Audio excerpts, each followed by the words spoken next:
Coming up, a young boy gets a special perch to admire the American flag. There's still good people out there that want to do kind things for no other reason but just to be kind. Twin brothers meet their longtime hero. We don't know about how we've changed his lives, but we know that he obviously changed ours. Plus, a California boy finds a way to make a difference in cemeteries across the country. Thank you for your service, Alan. And finally, a group of students join in harmony to honor our country in song. There's just certain things that happen in life that leave a memory on you. All of that and more on this special 4th of July edition of On the Road. Hello, I'm Steve Hartman. Thanks for joining us for our CBS News streaming series, where every month or so, we revisit some of my favorite stories from my 25 years on the road. The 4th of July, too often associated with ice pops and barbecues, but not in this show. In this show, we're focusing on the sacrifices that made our freedom possible and those who honor those sacrifices. Up first, a young boy from California who shows us there's no minimum age for being a patriot. Young boys aren't easily appalled, but 11-year-old Preston Sharp sure knows the feeling. Yeah, I was really surprised. And disappointed. Yeah, I'm really disappointed, yeah. Had you seen him like that before? Not this angry and passionate. Preston's mom, April, says what upset her son so was visiting his grandpa's grave in Redding, California, and realizing not every veteran in the cemetery had a flag. April says even hours later, he was still harping on it. I was like, son, if you're going to complain about something, you have to do something about it or let it go. And he's like, well, I'm going to do something about it, Mom. Next thing she knew, Preston was taking odd jobs and soliciting donations to buy flags and flowers for every veteran in his grandpa's cemetery. And when that cemetery was covered, he moved on to another, and then another. And here we are, 2 years and 23,000 graves later. And he does this every week, rain or shine, especially rain. Why? Like, they were out there in the rain doing their job, protecting us. Preston says coming out here in the rain, or in this case, 100-degree heat, is the least he can do. Thank you for your service, Michael. His devotion really is enormous. Thank you for your service, Samuel. And contagious. Thank you guys so much for coming out today. Now, when word gets out that Preston will be at a cemetery, a lot of folks feel compelled to join in. It's just amazing. People like Vietnam veteran Fred Loveland. What he's doing brings them out because they can't believe that a young man in this country is doing what he does. We got to put the flower in. It is a movement of young and old. Thank you for your service, Lewis. Of those who serve their country and those who are so grateful they did. Thank you for your service, Alan. All led by this little Pied Piper of patriotism who saw an injustice and decided to do something about it. Next Wednesday is Flag Day, but for Preston Sharp, it's just another one of 365 chances to do what's right. Thank you for your service, Norman. Preston continues to buy flags and flowers for veterans' graves across the United States. He has now placed over 260,000 flags in 35 states. To Preston, the American flag is a symbol of service and sacrifice. But for a boy in Connecticut, it means even more. Let's watch. For 6-year-old Finn Daly of West Hartford, Connecticut, the best view in his house is from the front door looking up at the flag. Finn has Down syndrome. He's also autistic, a combination that, according to his parents, Kevin and Brooke, has blessed him with a deep appreciation for the flag. I think it's the movement. If it's moving, if the wind is blowing, he would sit there for an hour and just watch the flag go back and forth, which is kind of the beauty of Finn, too. Somehow, he has found comfort and contentment in a sight most of us take for granted. And it's not just his own flag. We're fortunate we have a lot of flags in the neighborhood, so it creates for very long and slow walks. Come on, buddy. And it was on one of those walks with the family that Finn discovered his flag de resistance. Here's your flag. Oh. A real beauty, mounted on a tree, hanging right over the sidewalk a quarter mile from his house. Finn would make camp on that sidewalk if you let him.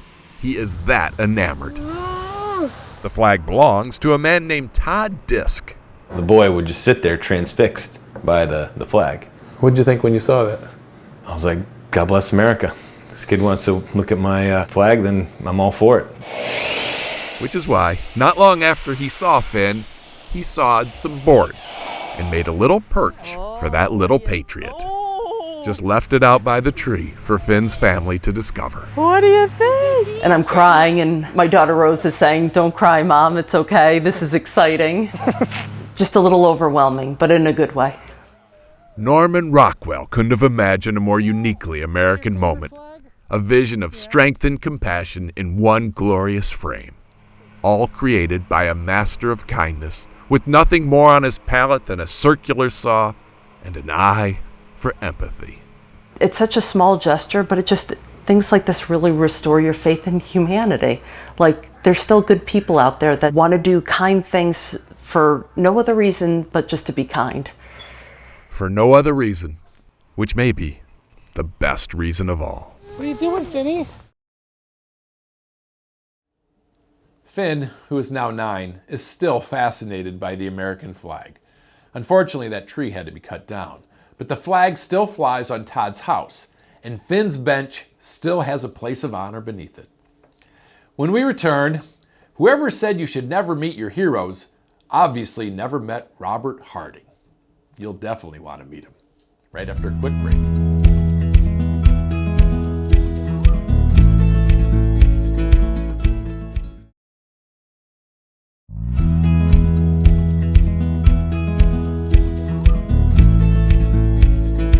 Welcome back. Our next story takes us to Charleston, South Carolina, where a passion for a World War II aircraft carrier sparked an unexpected friendship. Take a look. It all began here in Raleigh, North Carolina, A1. with a flurry of plastic bombshells. You sunk our battleship! A few years ago, 10-year-old twins Carter and Jack Hansen got really into the game Battleship. That got them interested in naval warfare in general, which eventually led to a family vacation to see the Yorktown, a retired aircraft carrier in Charleston, South Carolina. My mind was just blown, like blue. The kids say the Yorktown changed their lives. I just realized how amazing history could be. And it was about to get even better. On that same trip, the boys learned about a World War II vet named Robert Harding, who actually served on the Yorktown. They got his email address, started corresponding daily, and became really enamored, to the point where they now desperately want to meet him. We want to know what his voice actually sounds like. We want to touch him. We want to know him a lot more. That's how fond they have become of a veteran they have never met. The boys keep his picture by their beds. And if you ever go to the Yorktown with them, as we did, they'll chew your ear off about Mr. Harding and what he did on board as a plane handler. And when the plane's ready to launch, he would go unstrap this, and the plane would go flying that direction. The folks who run the Yorktown say a lot of kids love the ship, but no kid has ever fallen for a sailor who served here, like these two boys have fallen for Mr. Harding. Which is why, for this trip, the Yorktown made special arrangements. Okay. For a surprise visitor. Mr. Harding? That's right.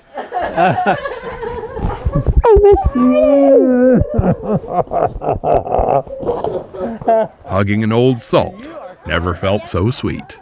Oh, you're a good boy. It was hard to tell who enjoyed it more, or who needed it more. Japanese plane. Over the years, Mr. Harding says he'd kept most of his war stories to himself. Where they were firing, I guess I need somebody to talk to about it. It's surprising the way it worked out. Number 2 elevator would have been right about here. The kids, all 3 of them, spent the rest of the day exploring the ship and making memories. They now plan to stay in touch for as long as fate allows. There we go. Whoever said history is irrelevant, obviously, never fell in love with it. We don't know about how we've changed his lives, but we know that he obviously changed ours. 7 years later, Robert is now 96, But he, Carter, and Jack still email weekly. It's an enduring and cherished friendship for all three of them. Meeting Robert was a dream come true for the boys. And our next story is also about a dream come true. This one for a group of newly minted Americans during the height of the pandemic. In America, you can get almost anything in a drive-thru, including now this very happy spiel. You're gonna raise your right hand. The oath of allegiance to become a U.S. citizen. Congratulations, you're an American citizen. Want fries with that? Here you go. Crazy as it looks, this is how the American dream now starts.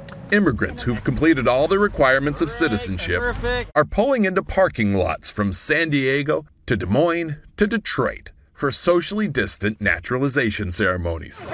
Yesterday in Albany, New York, Flag for you? the U.S. Citizenship and Immigration Services minted 59 brand new Americans. So help me God. And all from the cabins of their cars. Woo-hoo! Thank you so much. Thank you. This is Sashikala Saboya. So what is different now in the 5 minutes that you've been a citizen? She emigrated from India.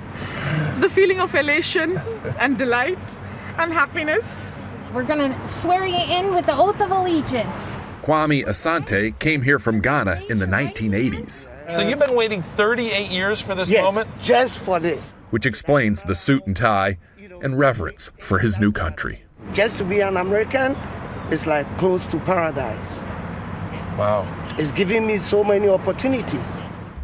Kwame works as a respiratory therapist at Good Samaritan Hospital in Suffern, New York. He's in the thick of this pandemic, but he says he's not scared. Not now. Congratulations. Now that he's a proud American. You're a U.S. citizen. Even if I die today, I'm okay. Now that you're a citizen. Oh my God, yes.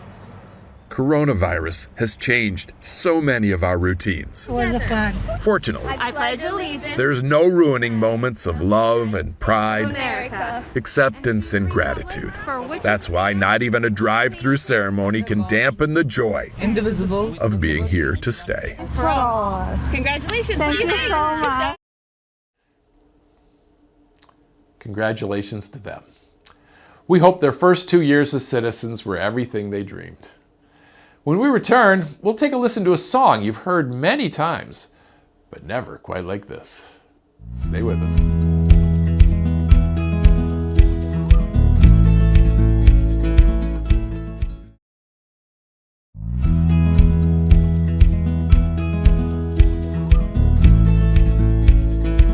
Welcome back.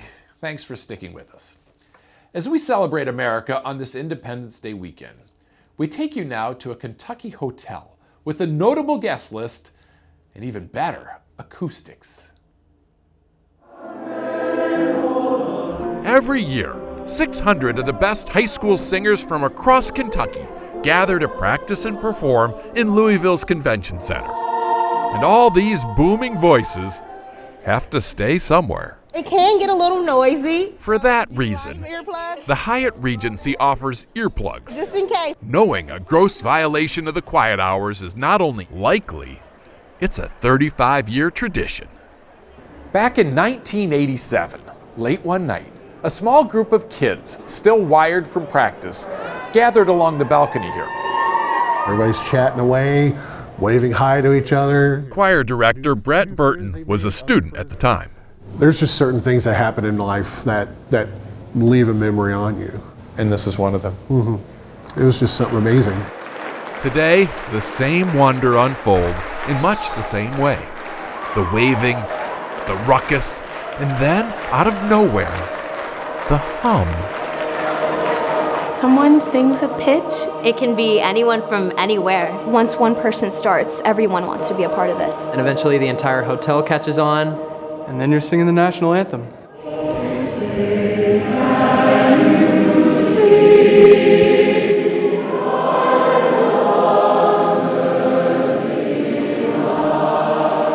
Some say it's the acoustics, others the sheer volume of talent. But whatever the reason, one thing is clear. Whoever opted for the earplugs made a grave mistake. It's like a cylinder of sound. It's all around you. So surreal. It's And it's completely organic. There's no planning or adult direction. This is all kids from all walks of life who every year make it a priority to fill this hotel atrium with a riveting reminder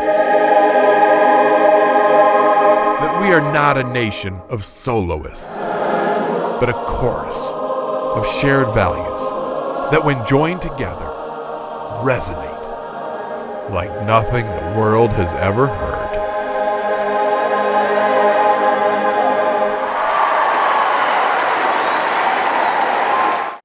That story still gives me goosebumps, hoping they get an even bigger crowd at next year's conference.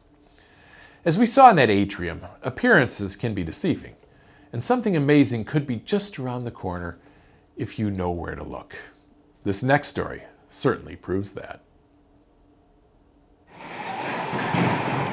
This week, I went searching for the birthplace of America in a Baltimore Rite Aid. Yeah. Could it be in the Photoshop? No, I think it was closer to that end. Yeah. Could it be down here at Pharmacy? Probably closer to this end. Andy Carroll, a faculty member at Chapman University, Could be with mascara. is the one who discovered the historical significance of this particular spot of land. But it's essentially in this vicinity, in this area. There's a whole world out there waiting to be found. I mean, these sites exist in cities and towns across America. What Andy does, for fun, is research events that have been mostly forgotten, then tracks down exactly where those events happened. Like this California apartment building, where the man who invented the electronic television did his first experiments. Or the Iowa laboratory, now parking garage, where the first American car was built. Or the New York street corner, where the first cell phone call was made. I love the idea that people walk past these places every day having no idea that this extraordinary event took place right in their own neighborhood. This is it. His latest discovery centers on nothing less than the Declaration of Independence. There are several versions of the Declaration, but this version, printed a few months after the original by a woman named Mary Catherine Goddard, played a crucial role in the war, which we were losing at the time. Congress was literally on the run, and they wanted to send a message that the country was still united, far from beaten. And so Mary Catherine Goddard distributed this new Declaration of Independence, but this time it had all the signers. It's listed. The first time we saw all the signers. Exactly. Was on her copy. On her copy. And I think it helped solidify and really rally the nation at a time when it was desperately needed. Which brings us back here. This is where it happened. To the makeup aisle at Rite Aid, likely site of Mary Goddard's print shop. This is absolutely one of the birthplaces of our nation. You're saying that in front of the lipstick. Right. But that's sort of the beauty of it, no pun intended. I mean, it is that these places are hidden. Ironically, right near the Americana display. We are, I know. It actually is very fitting. So to honor the woman who helped make our picnics possible, Andy installed a plaque inside the drugstore. But more importantly, Andy hopes her story, this story, reminds people that you don't need to go to the Smithsonian to go back in time, that there may be a lot of history right under your massaging gel insoles. Pretty remarkable. When we come back, we'll get to the bottom of a mystery with an unexpected outcome. Stay with us.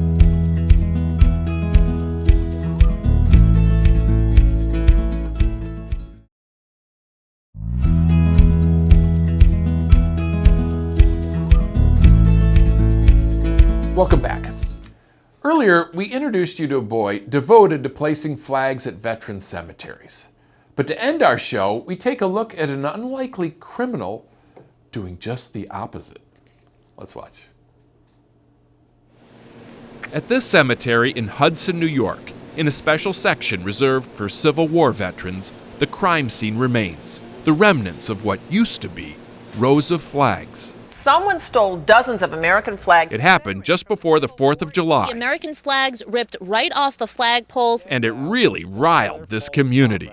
Well, I'm very, very angry. We're disgusted. It's so disrespectful what they've done to our veterans. I want to thank everyone for coming. After the incident, cemetery caretaker and Army veteran Vince Wallace called a news conference and announced a reward. About $500 for the arrest and conviction of the dirtbag that did this. Meanwhile, other veterans volunteered to replace the flags.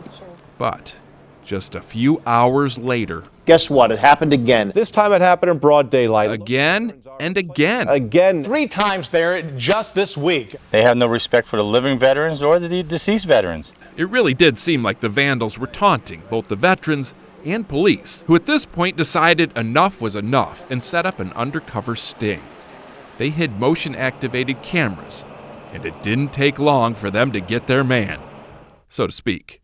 He's kind of short, but if you look at the third flag down, you'll see the culprit. So we're pretty sure now it's woodchuck related. Woodchuck related. Woodchucks, groundhogs. Vince says he doesn't know how many are involved or what they'd want with flags. Which is another big mystery. Where did they go? This is a flag. To answer that question, he has turned to his inner Caddyshack. The woodchuck would tear the flag off the staff, take it down into the den. Rigging up a flag with fishing line. But this has been here 3 days and Nothing. Which is why I decided to try and get to the bottom of this. With a camera on a stick, I probed for answers. And sure enough, caught the critters. Is that a flag? Red, white, and blue-handed. That's a flag. I see it from my eyes right here. For their part, the veterans who put up the flags are now doing something they never did in battle. Yes. Surrendering. Taking down all the flags. Temporarily. right now we're engaged in developing a flag holder that would hold the flag a couple feet off the ground. Taller than a woodchuck would be. A lot taller, yeah. Yeah. And we think that's going to solve it. I would suggest you offer an olive branch, but they'd probably just eat that too. Hopefully that solution is stopping those woodchucks once and for all. Well, that's our special on this 4th of July weekend. We wish you a very happy and safe holiday. And remember, for brand new On the Road stories, tune into the CBS Evening News with Nora O'Donnell every Friday night. Until then, I'm Steve Hartman. Stay kind.